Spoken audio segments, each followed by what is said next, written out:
آج سے 37 سال قبل کون جانتا تھا کہ افریقہ کی سرزمین پر پیدا ہونے والا یہ نوجوان ایک دن امریکہ اور یورپ کے لیے تھریٹ بن جائے گا۔ افریقہ دنیا کا وہ بر اعظم ہے جس کی زمین صدیوں سے سونا اگل رہی ہے۔ ایک رپورٹ کے مطابق ہر سال 80 ٹن سونا نکلتا ہے جس کی مالیت 5 سے 6 بلین ڈالر ہے، لیکن یہاں کی عوام آج بھی بھوک سے مر رہی ہے۔ یہاں کوبالٹ، یورینیم، ہیرے اور تیل تو موجود ہے لیکن پینے کے لیے پانی میسر نہیں۔ افریقہ کا نام سنتے ہی آپ کے ذہن میں جنگل، خانہ جنگی اور بھوک کا تصور آتا ہے، لیکن اب اس تصور کا خاتمہ ہونے جا رہا ہے اور اس مہم کی قیادت کر رہا ہے افریقہ کا ایک مسلم نوجوان، وہی نوجوان جس کے امریکہ اور یورپ کے بائیکاٹ کے بعد پوری افریقی عوام کی نظریں اب اس پر ہیں اور وہ پورے افریقہ کا لیڈر بننے جا رہا ہے۔ مگر کیسے؟ آئیے سمجھتے ہیں۔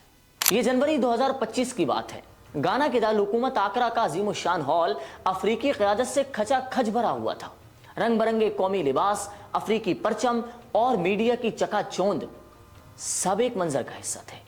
اس منظر میں اچانک ہوسٹ کی ایک آواز گونجی، please welcome the interim president of Burkina Faso to the stage. Hall تالیوں سے گونج اٹھا۔ یہ تالیاں محض رسمی نہیں تھیں، ان میں ایک جوش، جذبہ اور امید تھی۔ جب ہال تالیوں سے گونج رہا تھا، ایک شخص اسٹیج پر قدم رکھ رہا تھا جس کو دیکھنے کے لیے لوگ اپنی گردنیں اٹھا رہے تھے۔ اس نے نہ کوئی روایتی سوٹ پہن رکھا تھا، نہ ٹائی باندھ رکھی تھی اور نہ ہی مسکراہٹوں والا سیاستدان تھا۔ اس نے فوجی وردی پہن رکھی تھی، اس کی کمر پر پستول بندھا ہوا تھا۔ وہ میدان جنگ سے آیا تھا اور میدان سیاست میں ایک نئی جنگ چھیڑنے والا تھا۔ یہ وہی 1988 میں پیدا ہونے والا ابراہیم تراورے تھا، 37 سالہ نوجوان جس نے 2022 میں ایک تاریخ رقم کی تھی۔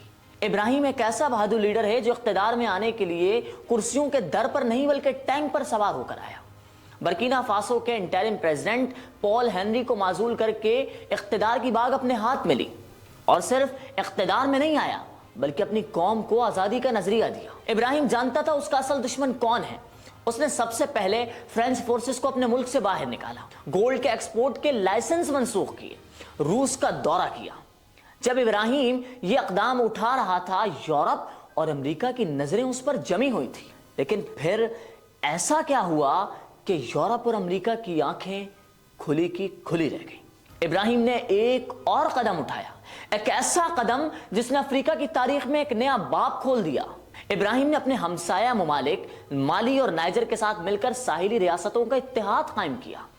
اتحاد کا مقصد واضح تھا، افریقی خود مختاری، خود انحصاری اور مغربی اثرات سے آزادی۔ ابراہیم تراورے کی تقریریں آج کل وائرل ہو رہی ہیں۔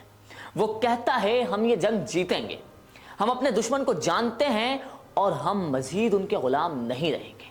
ابراہیم ایک عام فوجی نہیں، وہ ایک نظریہ ہے۔ وہ افریقہ کی نئی نسل کی علامت ہے جو غلامی کی زنجیریں توڑ کر اپنی شناخت واپس لینا چاہتی ہے۔ ابراہیم پر 20 سے زائد قاتلانہ حملے ہو چکے ہیں، لیکن اس نے صاف کہا ہے میں پورے یورپ کے جھوٹ کا نقاب اتاروں گا، اور اس کی اسی ثابت قدمی نے اسے پورے افریقہ کی غریب عوام کے لیے امید کی ایک کرن بنا دیا ہے۔